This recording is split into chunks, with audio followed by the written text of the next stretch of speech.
आदाब, नमस्कार। आप देख रहे हैं INN चैनल। मैं हूं शेख अहमद अली। इस न्यूज़ बुलेटिन में आइए नज़र डालते हैं दिन भर की बड़ी खबरों पर। दुनिया भर में कोरोना वायरस से मुतासरीन का आंकड़ा आज 2,56,95,492 हो गया है, जबकि इस मोजी वायरस से अब तक 8,55,968 अफराद की मौत हो गई है।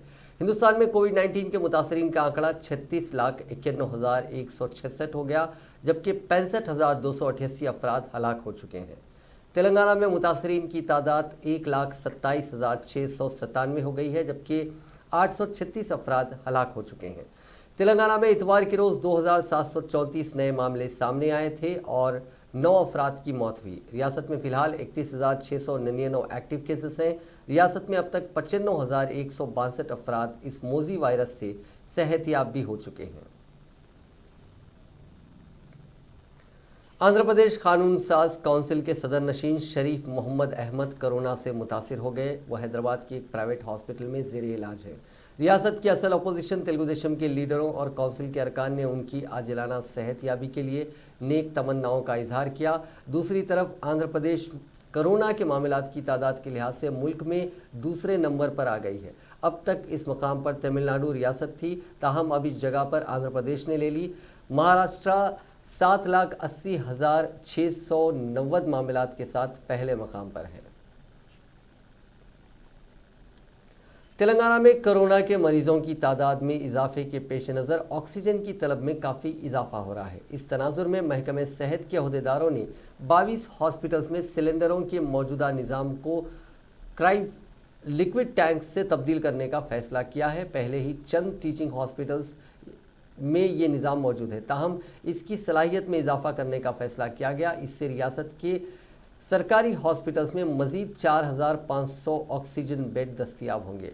हॉस्पिटल में ऑक्सीजन सरबराह करने वाले मौजूदा निज़ाम से आखिरी लम्हे तक ये पता नहीं चल पा रहा है कि ऑक्सीजन कब ख़त्म हो रहा है। ताहम लिक्विड ऑक्सीजन जो टैंक से सरबराह होता है, वो टैंक में 25% ऑक्सीजन की मौजूदगी के वक्त ही मुताल्लिका सप्लायर को ऑक्सीजन की मिकदार का पैगाम मिल जाता है, जिससे वक्त से पहले ऑक्सीजन भरने में आसानी हो सकती है। ओहदेदारों ने बताया कि लिक्विड ऑक्सीजन सिस्टम की सहूलत 10 जिलों में उस्मानिया, किंग कोठी, टिम्स और चेस्ट हॉस्पिटल समेत 9 हॉस्पिटल्स में फराहम की जाएगी। बाद में कोंडापुर एरिया हॉस्पिटल, महबूब नगर, निज़ामबाद के साथ साथ 22 मकामात पर और टीचिंग हॉस्पिटल्स में कायम किए जाएंगे।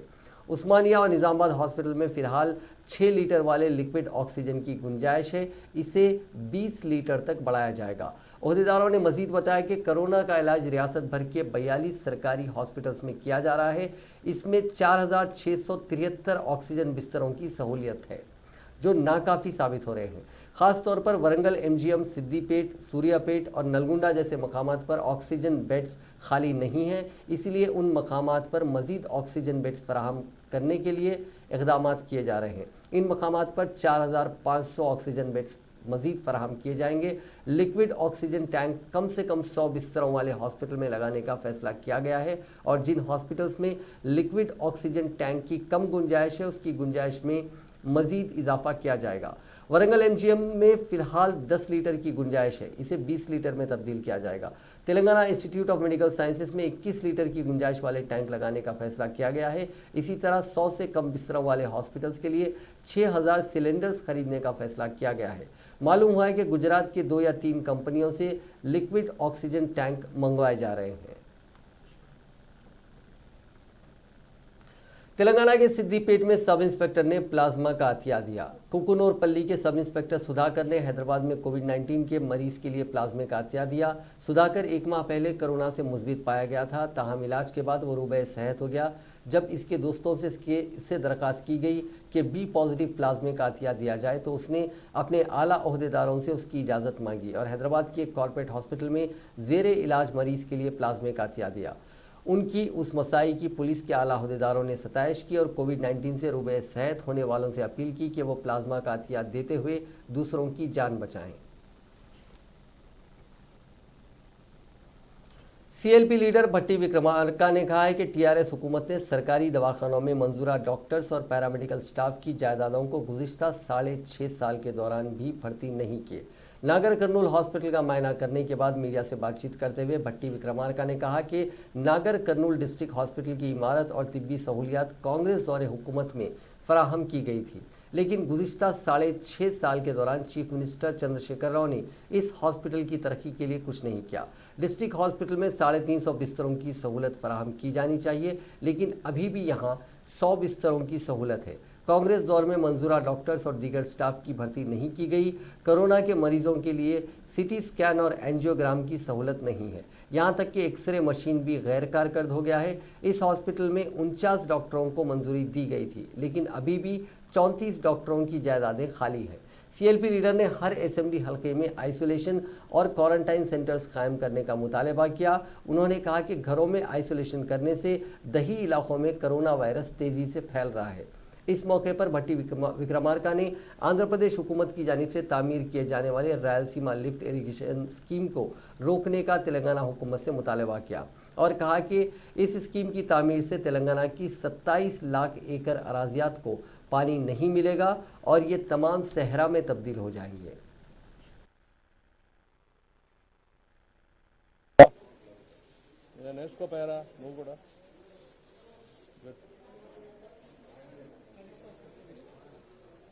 హోమ్ క్వారంటైన్ కి ఎంతమంది పోయారు? ఎంతమంది ఉన్నారు? కాదు, ఇప్పుడు టోటల్ ఇప్పుడు 1000 మెంబర్స్ లేకపోతే ఇవ్వట్లేదా?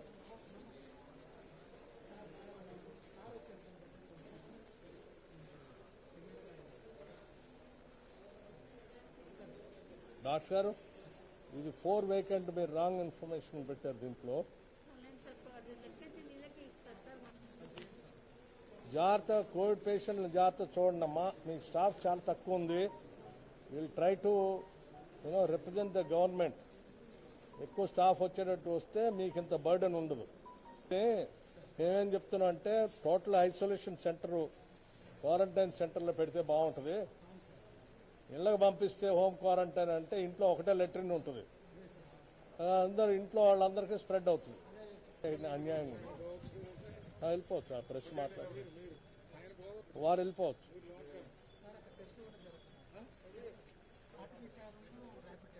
గేట్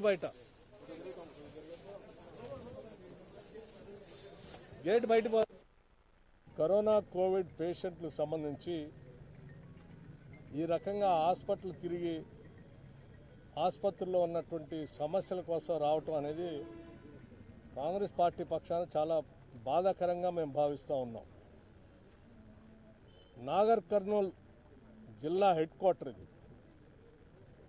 ఈ జిల్లా హెడ్ క్వార్టర్లో 350 బెడెడ్ హాస్పిటల్గా అప్గ్రేడ్ చేస్తానని ముఖ్యమంత్రి గారు చెప్పిన 4 సంవత్సరాల మాటలో గాల్లోనే ఉండిపోయింది.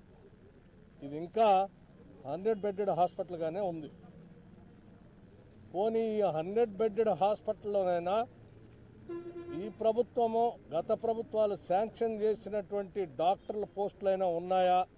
స్టాఫ్ అంతా నిండుగా ఉందంటే ఎక్కడా నిండుగా లేదు, పూర్తిగా ఖాళీలు ఉన్నాయి. ఈ కరోనా కోవిడ్ సందర్భంగా పేషెంట్లకి టెస్ట్ చేయడానికి పనికొచ్చేటువంటి సిటీ స్కాన్ ఇక్కడ లేదు. ఈ జిల్లా హెడ్ క్వార్టర్ ఇది. యాంజియోగ్రామ్ లేదు, ఎక్స్రే మిషన్ పనిచేయట్లేదు. ఇది మిషన్ల సంబంధించి దాదాపు 6000 మంది కరోనా కోవిడ్ పేషెంట్స్ వచ్చారని చెప్తా ఉన్నారు. 6000 మంది కరోనా కోవిడ్ పేషెంట్స్కి ఐసోలేషన్ క్వారంटाइन सेंटर केवल तेलंगाना बीजेपी के रुकने काउंसिल एन रामचंद्र राव ने रियासती हुकूमत पर जोर दिया कि वो अनलॉक 4 के रहनुमायाना खतूत पर सख्ती से अमल करे और असातिज़ा बरादरी में कोरोना को फैलने से रोकने में मदद करे, जो अब तक महफूज है। अपने बयान में रामचंद्र राव ने कहा कि टीआरएस हुकूमत ने एक ही वक्त में 90% स्टाफ बशमुल असातिज़ा को ही हाजिर रहने के मरकज़ के फैसले के बरखिलाफ रियासती हुकूमत ने तमाम असातिज़ा और गैर तदरीसी स्टाफ को तलब करने का फ़ैसला किया। उन्होंने कहा कि रियासती हुकूमत को चाहिए कि वो अपने फ़ैसले पर दोबारा गौर करे और ऑनलाइन क्लासेस के लिए सिर्फ 50% स्टाफ को ही तलब करे। स्कूल्स और कॉलेजेस के तमाम स्टाफ की तलबी से कोविड-19 के फैलने का खदशा है, जो इस मोजी मर्ज से खुद को बचाने के लिए इक़दाम कर रहे हैं। रियासती हुकूमत को चाहिए कि इल्ज़ामात समझने के बजाय अपोजिशन जमातों की तामीरी तजावीज़ को कबूल करे। उन्होंने TRS हुकूमत पर जोर दिया कि वह मरकज़ी हुकूमत के अनलॉक 4 रहनुमायाना खतूत पर सख्ती से अमल करे, क्योंकि रियासत में कोरोना के मामलात में इजाफा होता जा रहा है। शहर हैदराबाद में आज गणेश मूर्तियों का विसर्जन किया गया। शहर के साथ साथ नवाही इलाकों में बिठाई गई गणेश की मूर्तियों का विसर्जन हर साल की तरह इस साल भी हुसैन सागर में किया गया।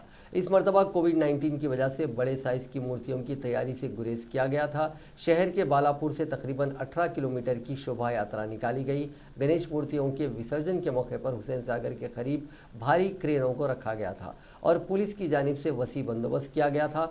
बालापुर गणेश उत्सव समिति ने बालापुर के मशहूर गणेश के लड्डू को वज़ीर आला KCR को पेश करने का फैसला किया। कोविड-19 वबा के पेश नज़र बालापुर गणेश की इंतज़ामी कमेटी ने इस साल 21 किलो के लड्डू के हर्राज को मुलतवी कर दिया। 1994 से हर साल इस लड्डू का हराज किया जाता था। गुज़िश्ता साल इस लड्डू के हराज से 17,60,000 रुपये हासिल हुए थे। बालापुर गणेश उत्सव समिति के सदर के निरंजन रेड्डी ने कहा कि इस मरतबा ये लड्डू वज़ीर आला KCR को पेश किया जाएगा। लड्डू की पेशकशी के लिए वज़ीर आला से मुलाकात का वक्त लिया जाएगा।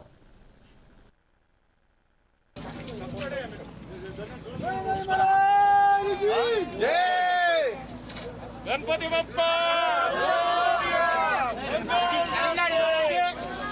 अगले वर्ष तू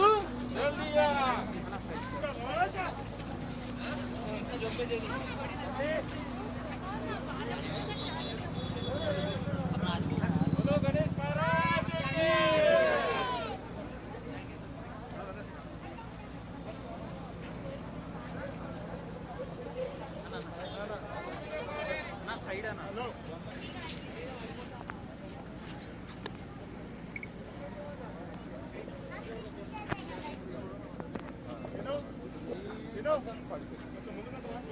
ముందు ముందు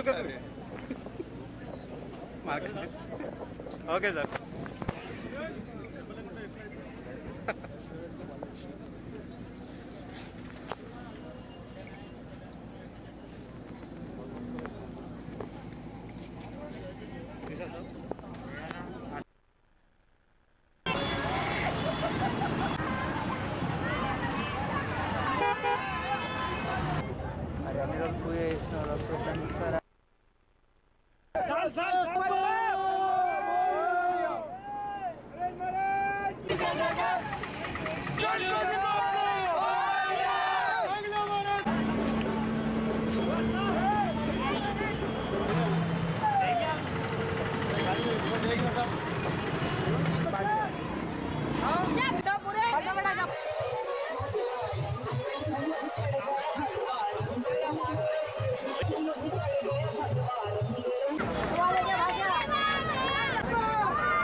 वज़ीर-ए-आज़म नरेंद्र मोदी को चीफ मिनिस्टर चंद्रशेखर राव ने मकतूब रवाना करते हुए रियासतों को GST मावजा मुकम्मल अदा करने की ख्वाहिश की।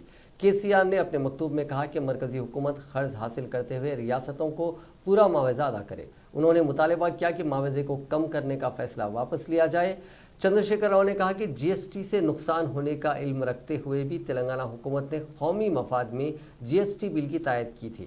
उन्होंने याद दहानी करवाई कि तेलंगाना हुकूमत ने सबसे पहले GST की न सिर्फ तायद की थी बल्कि असम्बली में एक करारदाद भी मंजूर की थी। GST के नतायज देरपा हैं और हम उम्मीद करते हैं कि आने वाले वक्त में इससे मज़ीद सरमायाकारी को राग़िब करने में मदद मिलेगी। चीफ मिनिस्टर ने कहा कि UPA हुकूमत ने सीएसटी के मनसूख करते हुए मुकम्मल मुआवजे की अदायगी का वादा किया था। रियासतों ने सीएसटी मुआवजे को मुस्तरद कर दिया। रियासतों के दबाव की वजह से महसूलात के नुकसान को पूरा करने के लिए हर 2 माह में मुकम्मल जीएसटी मुआवजा अदा करने का कानून में सख्त शराइत लाई गई, लेकिन जीएसटी मुआवजे की अदायगी में ताख़ीर की जा रही है। रियासतों को अप्रैल से जीएसटी मुआवजा नहीं मिला है। अप्रैल 2020 में कोविड-19 की वजह से तेलंगाना की आमदनी में 83% का नुकसान हुआ। उसी वक्त रियासत की ज़रूरियात और अदायगियों का बोझ भी बढ़ गया। बाहर से कर्ज हासिल करते हुए ओवरड्राफ्ट के जरिए माली बहरान से बाहर निकलना पड़ा। वजीर इंडस्ट्रीज व आईटी तारक रामाराव ने तेलंगाना स्टेट इनोवेशन सेल और टी हब पर जायजा इजलास मुनक्किद किया। टी हब के सीईओ और आईटी डिपार्टमेंट के प्रिंसिपल सेक्रेटरी जयेश रंजन ने जायजा इजलास में शिरकत की। जायजा इजलास के दौरान टी हब के सीईओ रवि नारायण ने वजीर मौसूफ को टी हब और स्टेट इनोवेशन सेल के जरिए अब तक की जाने वाली सरगर्मियों से वाकिफ करवाया। पावर पॉइंट प्रेजेंटेशन के जरिए जारी सरगर्मियों के साथ साथ मुस्तकबिल में की जाने वाली मुख्तलिफ सरगर्मियों की भी तफसीलात पेश की। इस मौके पर वजीर KTR ने कहा कि गुज़िश्ता 5 सालों से हिंदुस्तान का स्टार्टअप माहौलियाती निज़ाम में अपनी शिनाख्त बना रहा है। वज़ीर मौसूफ ने कहा कि ख्वाहिशमंद नौजवानों को टी हब के ज़रिए उम्दा खिदमात फराहम की जा रही हैं। इसके पेश नज़र दूसरे दर्जे के शहरियों में भी इसी तरह की खिदमात की फराहमी ज़रूरी है और इस सिलसिले में करीमनगर, वरंगल, महबूबनगर और निज़ामाबाद जैसे शहरों में टी हब के प्रोग्राम शुरू करने की ज़रूरत है। वज़ीर KTR ने कहा कि तेलंगाना हुकूमत की काविशों की वजह से तेलंगाना में एक अच्छा माहौलियाती निज़ाम कायम किया गया है, जिसमें Telangana state innovation cell, T hub, V hub, T works, research and innovation circle Hyderabad, Telangana academy for skill knowledge यानी टास्क। वज़ीर KTR ने कहा कि ख़ास तौर पर तेलंगाना स्टेट इनोवेशन सेल के ज़रिए तमाम घर घर इनोवेटर जैसे प्रोग्रामों ने दही इलाकों में नौजवानों और तलबा की हौसला अफजाई की जा रही है। उन्होंने कहा कि तेलंगाना स्टेट इनोवेशन सेल के ज़रिए तमाम ऐसे मुतअद्दिद प्रोग्रामों को शुरू करने की ज़रूरत है। ख़ास तौर पर स्कूल के बच्चों के लिए ऐसे प्रोग्रामों को अपनाने की ज़रूरत है जो जदीद नज़रियात के मुताबिक हों।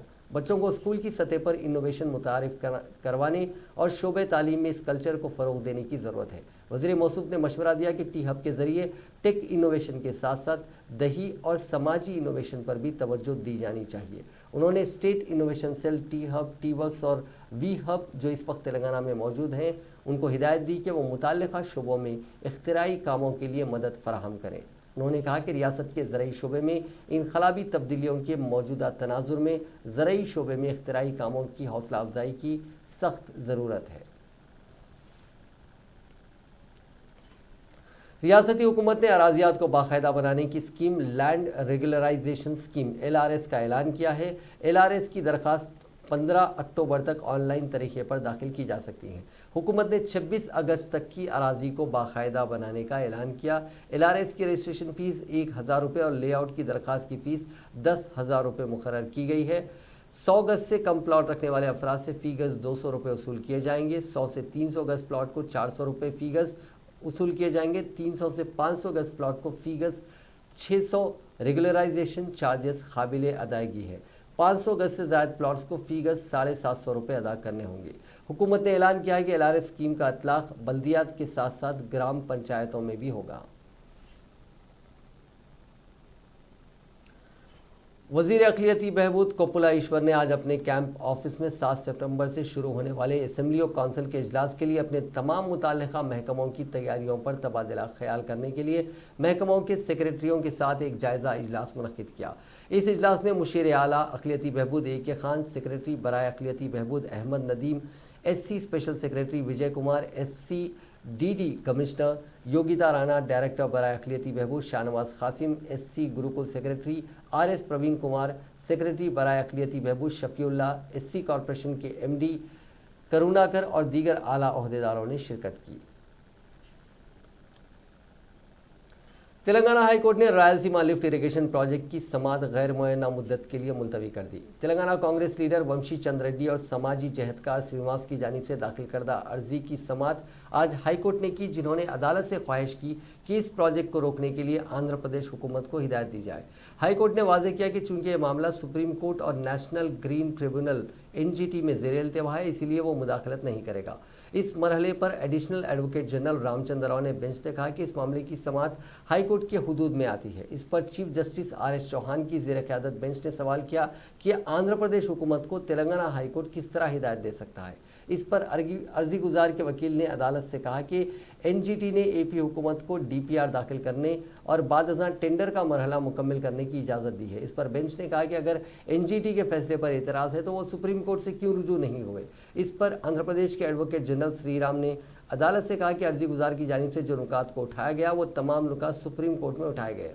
उन्होंने ख्वाहिश की कि इस मामले की समाअत सुप्रीम कोर्ट में होने तक इंतजार किया जा सकता है, जिस पर हाईकोर्ट ने सुप्रीम कोर्ट में इस मामले की समाअत की तकमील तक इस मामले की समाअत गैर मुअय्यना मुद्दत के लिए मुलतवी कर दी। तेलंगाना में JEE मेंस एंट्रेंस इम्तिहान मुनक़िद किया गया, जिसके लिए 27 मराकज़ बनाए गए। 76,319 तलबा ने इस इम्तिहान के लिए अपना इंदराज करवाया था। कोविड के पेश नज़र इम्तिहान के मुकर्ररा वक्त से आधा घंटा कबल ही तलबा को आने की हिदायत दी गई थी। 8 बजे सुबह ही गेट बंद कर दी गई। गेट के करीब ही सैनिटाइज़र उन तलबा को फराहम किया गया था। तमाम की थर्मल स्क्रीनिंग को यकीनी बनाया गया। खांसी, सर्दी और बुखार से मुतासरा उम्मीदवारों के लिए अलहदा बैठने का इंतज़ाम किया गया। कोरोना वबा के पेश नज़र गुज़िश्ता 6 माह में 2 मरतबा इस इम्तिहान को मुलतवी किया गया था। इम्तिहान से पहले तमाम नशिस्तों को जरासीम से पाक किया गया। तमाम नशिस्तों कंप्यूटर्स की बोर्ड्स को भी जरासीम से पाक बनाया गया। उम्मीदवारों ने मास्क पहनकर इम्तिहान तहरीर किया। JEE मेंस इम्तिहान अप्रैल में होने वाला था, ताहम जुलाई तक इसको मुलतवी किया गया था। सुप्रीम कोर्ट ने कई अर्जियों की समाअत के बाद इसको मुलतवी किया था, ताहम अब अदालत उज़्मा की हिदायत पर ही ये इम्तिहान मुनक़िद किया जा रहा है।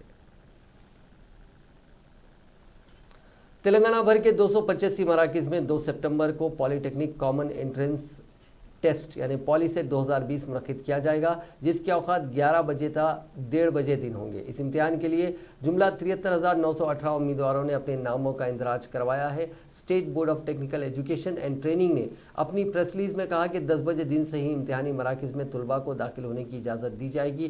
तलबा को चाहिए कि वो मास्क का इस्तेमाल करें, अपने खुद का सैनिटाइज़र लाएँ और समाजी फासला बरकरार रखें। रियासती गवर्नर डॉक्टर तमिलिसाई सौंदरराजन ने माल न्यूट्रिशन के खिलाफ अवामी बेदारी की ज़रूरत पर जोर दिया।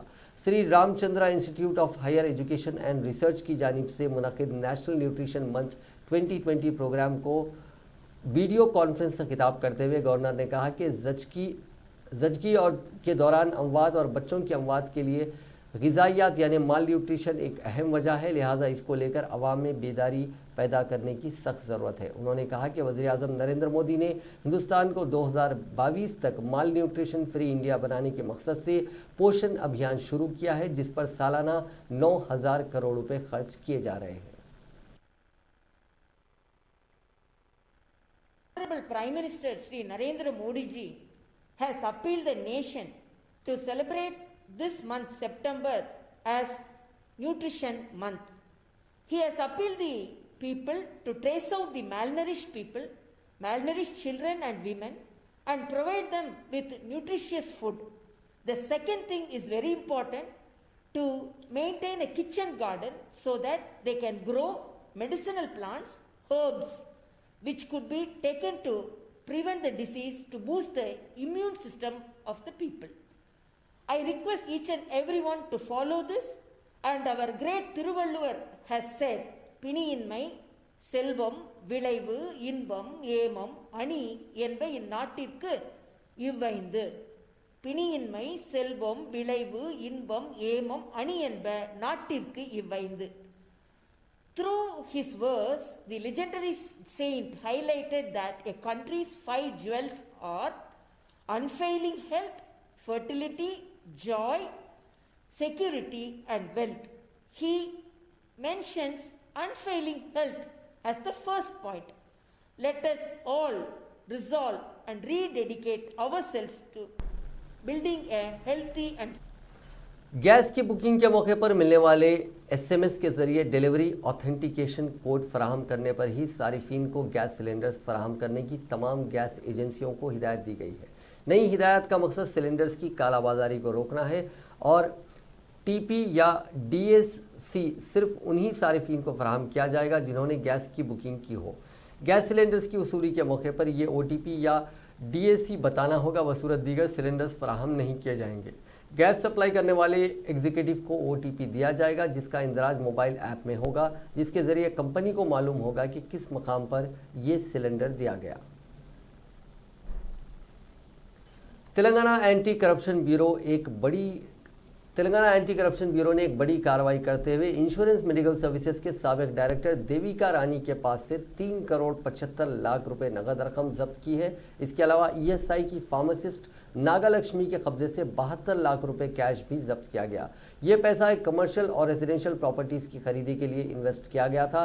इन दोनों अफसरान के खिलाफ डिसप्रोपोर्शनेट एसेट्स का केस दर्ज करते हुए पहले ही गिरफ्तार किया जा चुका है और ये दोनों फिलहाल जमानत पर रिहा हैं।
मेहदीपट्टनम में वाक़ई अजरा पब्लिक स्कूल में तालीम हासिल कर रहे तलबा के पेरेंट्स ने आज स्कूल के रूबरू एहतजाज किया। पेरेंट्स की शिकायत है कि स्कूल मैनेजमेंट ने उन पर मुकम्मल फ़ीस अदा करने का दबाव डाला है और फ़ीस अदा ना करने वाले तलबा को ऑनलाइन क्लासेस में शामिल होने की इजाज़त नहीं दी जा रही है।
तालीम के लिए टीचर्स कर रहे जितना अभी हो सकता है उतना कर रहे, लेकिन हम लोग को भी थोड़ा पैंडेमिक की वजह से ये फीस वगैरह में थोड़ा कमी के लिए हम लोग एहतजाज कर रहे हैं यहाँ पे अजरा पब्लिक स्कूल के सामने।